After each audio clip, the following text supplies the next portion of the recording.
सभी छात्रों को नमस्ते। नए साल की हार्दिक शुभकामनाएं।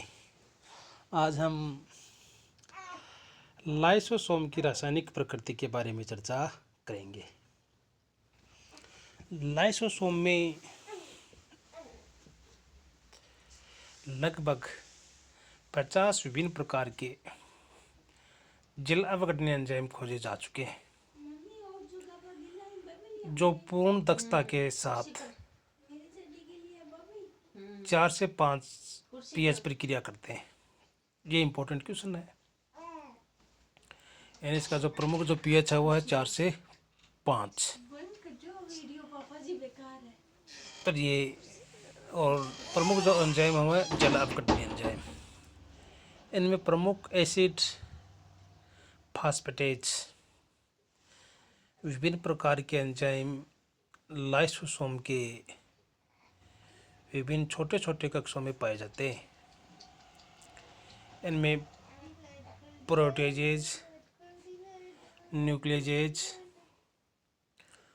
व ग्लाइकेनेज जो पॉलीसेकेराइड्स का अपघटन करते हैं प्रमुखतः उपस्थित रहते हैं। जल अवघटनीय एंजाइम ग्लाइकोप्रोटीन्स होते हैं जो रुक्ष तह वाली अंतःप्रदेवी जालिका पर संश्लेषित होकर गोल्जी काय में होते हुए लाइसोसोम तक आते हैं। इनका उद्देश्य कोशिका की भीतर या बाहर से आए हुए किसी भी पदार्थ का अपघटन करना। लाइसोसोम में उपस्थित एंजाइम निम्न प्रकार के हैं: alpha glycosidase, alpha mannosidase, beta galactosidase, beta glucuronidase, beta acetyl glucosaminidase, acid phosphatase, aryl sulfatase, acid decarboxy ribose nuclease, acid phosphatase, acid phosphodiesterase, esterase, acid lipase, phospholipase, phosphatidic acid, phosphoprotein phosphatase, aminopeptidase, muramidase, dextrase, sucrase, activated ATPase, plasminogen activator. इस प्रकार के enzyme इसमें मुख्यतः उपस्थित हैं। Lysosome में उपस्थित सभी एंजाइम प्रोटीन लिपिड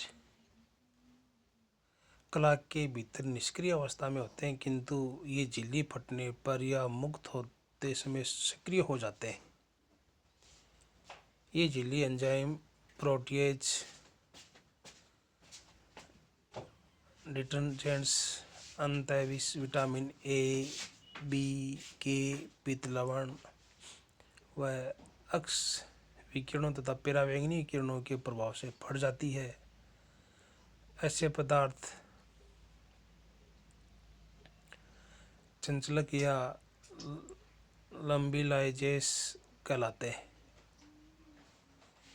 हिमीकरण व हिमद्रवण की क्रियाएं भी लाइसोसोम की कला को टूटने पर बाध्य कर देते हैं, जिससे लयनकारी एंजाइम मुक्त हो जाते हैं। सामान्यतः लाइसोसोम कोशिका में निष्क्रिय बने रहते हैं। स्थायित्व इन्हें cholesterol, cortisone, cortisol, hydrocortisone, chloroquine तथा फिनोथेंजिन जैसे पदार्थ में होने के प्रमाण मिलते हैं। ये पदार्थ जो लाइसोसोम की कला को स्थायित्व प्रदान करते हैं, स्टेबिलाइजर्स कहलाते हैं, यानी स्थायीकरण पदार्थ कहलाते हैं। यदि किसी कारण से लाइसोसोम में स्थित एंजाइम मुक्त हो जाते हैं तो ये कोशिका की मृत्यु का कारण बनते हैं, इसलिए इन्हें कभी कभी आत्मघाती थैली भी कहा जाता है। लाइसोसोम का उद्भव या लाइसोसोम की जैविक उत्पत्ति। बाह्य कोशिकीय उद्भव। फेगोसाइटोसिस एवं पिनोसाइटोसिस जैसी क्रियाएं जो भारी पदार्थ के कोशिका में प्रवेश करने पर होती हैं, यानी कि उत्पन्न होने के कारण होते हैं। ये पदार्थ जिन धानियों रेतिकाओं में लाए जाते हैं, इन्हीं में ये एंजाइमेटिक क्रियाएं आरंभ होती हैं। गोल्जी काय से। लाइसोसोम के गोल्जी काय से बनने के कुछ प्रमाण प्राप्त हुए हैं। गोल्जी काय से स्रावित पदार्थ ही लाइसोसोम द्वारा ग्रहण किए जाते हैं। इनके ऊपर कला या झिल्ली भी गोल्जी काय से ही बनती है। अंतःप्रदेश जालिका से। नविकोव के अनुसार लाइसोसोम सीधे ही रुक्ष सतह वाली अंतःप्रदेश जालिका से उत्पन्न होते हैं। कोशिका रासायनिक अध्ययन से जो बाद के वैज्ञानिक द्वारा किए गए हैं के अनुसार लाइसोसोम अंतःप्रदेश जालिका तथा गोल्जी काय के संयुक्त रूप से क्रिया करने से विकसित होते हैं।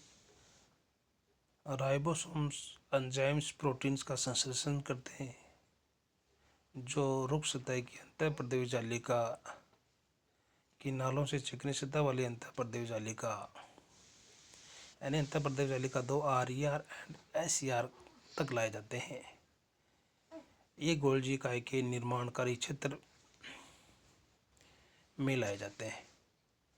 इन एंजाइम्स में अंतःप्रदेशी जालिका तथा सिस्टनी के भीतर परिवर्तन लाए जाते हैं।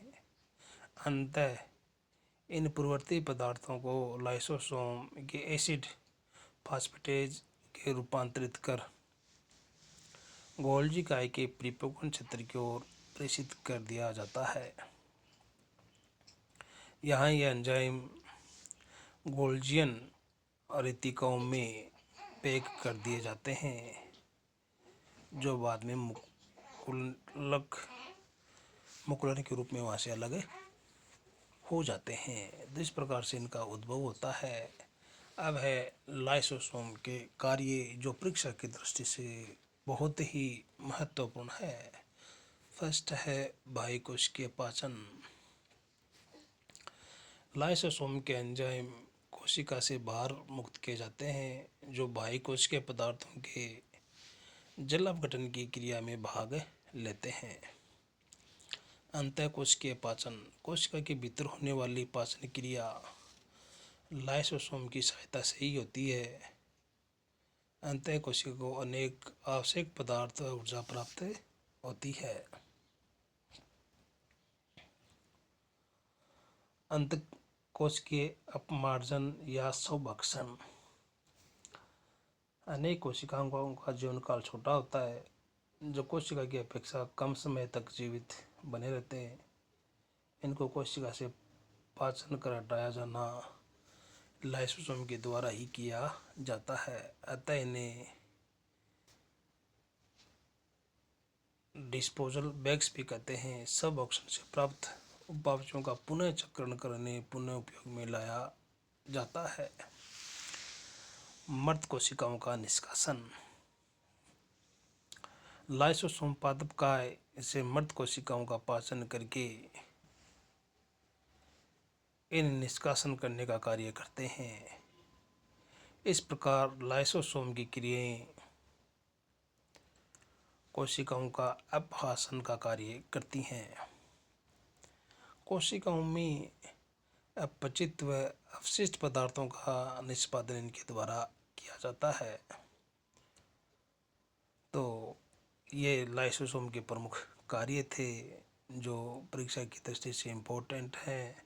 तो यहाँ पर हमने लाइसोसोम की रासायनिक संरचना व उनके कार्यों के बारे में चर्चा की। ओके, धन्यवाद।